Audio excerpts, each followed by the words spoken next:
There is a moment, a quiet, almost invisible moment that every deeply wounded person eventually faces. A moment they don't talk about because they don't know how to describe it. A moment they can't explain because even their own mind doesn't understand it. It's the moment peace walks in. Not dramatically, not loudly, not like healing arriving with trumpets, but like a soft guest opening your door gently. And instead of welcoming it, you freeze. Not because peace is unfamiliar, but because it feels unsafe, unnatural, like a silence that carries the same temperature as fear. A silence too smooth, too calm, too soft, for someone who learned to breathe inside storms. And so your mind whispers, "Where is the danger hiding?" Your heart murmurs, "Something is wrong." Your body prepares, "Get ready." Not because chaos is your preference, but because chaos became your home. When you've lived your whole life in emotional earthquakes, stillness doesn't feel like comfort. It feels like the pause before the next hit.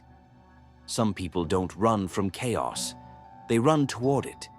Not because they love it, but because peace feels like unfamiliar gravity, like stepping into air that your lungs don't know how to breathe yet. And maybe if you're listening to this, you know exactly what I mean.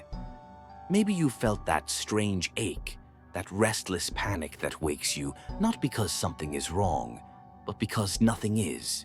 And that nothing feels more terrifying than all the chaos you survived. You say you want calm. You say you want stability. You say you want a peaceful life. But the moment the shouting stops, the moment the shaking ends, the moment the noise disappears, you look around the room like someone who just walked out of a war. Because silence doesn't soothe you. Silence startles you. It reminds you that you don't know how to live without anticipating disaster. Here's the truth no one tells you. Healing is not peaceful in the beginning. Healing is disorienting. Because peace is not the natural habitat of the broken. Your body remembers things your mind tries to forget. It remembers the nights you swallowed your voice, the days you walked on emotional landmines, the moments you braced yourself for explosions that never came, until they did. So when life finally softens, you flinch. You watch the softness like it's a trap. You treat peace like it's a warning sign. I used to think peace would feel like sunlight, warm, gentle, forgiving. But real peace, after trauma, feels more like waking up underwater, beautiful but suffocating, quiet but terrifying, still but too still. Your instincts scream, "You're not supposed to be here. You're running out of air." Get back to the surface before something drags you down. And even when nothing does, you keep expecting the pull. Maybe you grew up in a place where silence meant someone was angry, where quiet meant tension, where peace was never peace.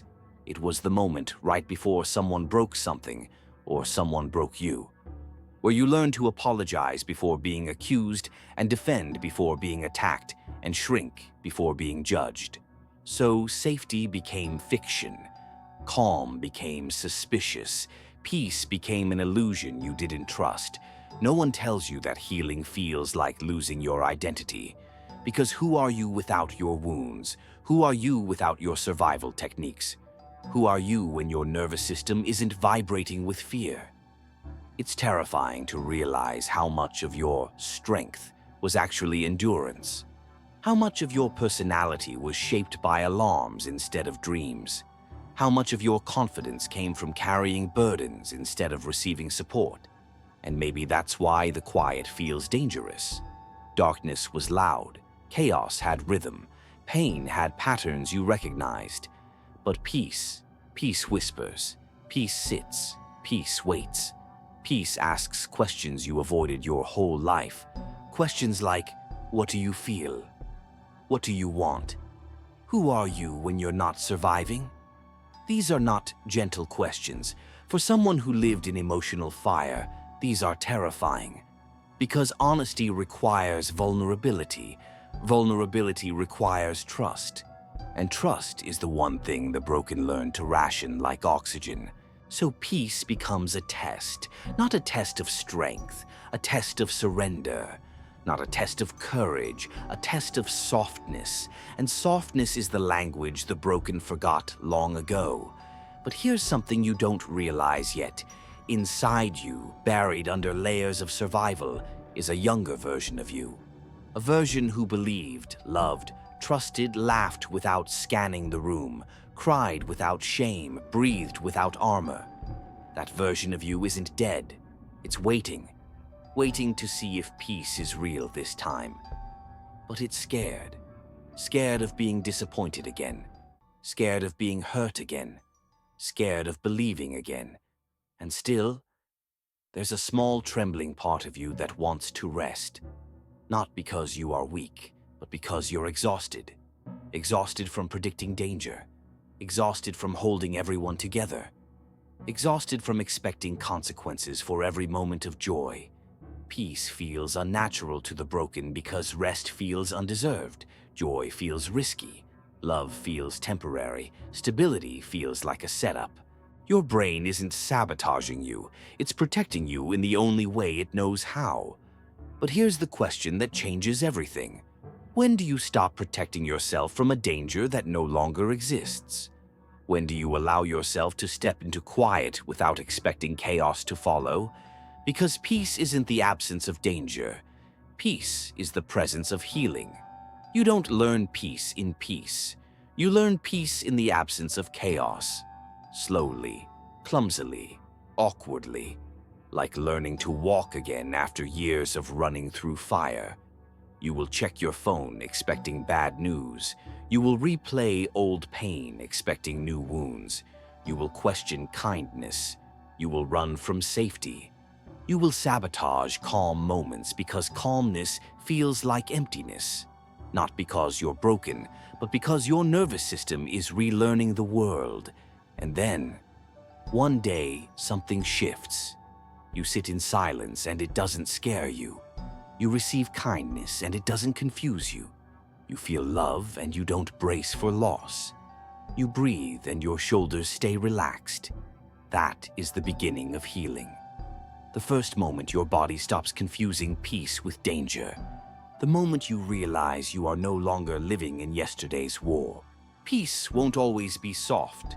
Sometimes peace is distance. Sometimes peace is saying no. Sometimes peace is loneliness, not because you are unloved, but because you are learning to love yourself differently. Healing asks you to rewrite your identity, to rebuild your life on solid ground after years of earthquakes, to trust the very thing you once feared. Peace is not the end of your story. Peace is the chapter where you finally stop running. Peace is the part where you breathe, where you rest, where you receive, where you remember you deserve more than survival. But before peace feels natural, it feels nauseating. It feels eerie. It feels like a mirror showing the parts of you that still expect pain. So let me ask you this, and answer honestly. Are you reacting to the present or to the ghosts of your past? Because peace isn't asking you to trust the world. Peace is asking you to trust yourself, to trust that you are no longer who you had to be in order to survive. Maybe the real thriller in your life is not the chaos you endured, but the possibility that peace can stay, that gentleness is real, that calmness is safe, that you deserve softness, that you deserve stability, that you deserve love that doesn't hurt. Maybe the thing you've been running from your whole life isn't chaos, but peace itself. And maybe, just maybe, it's time to stop running. If you've ever felt this, tell me in the comments. Your story matters here.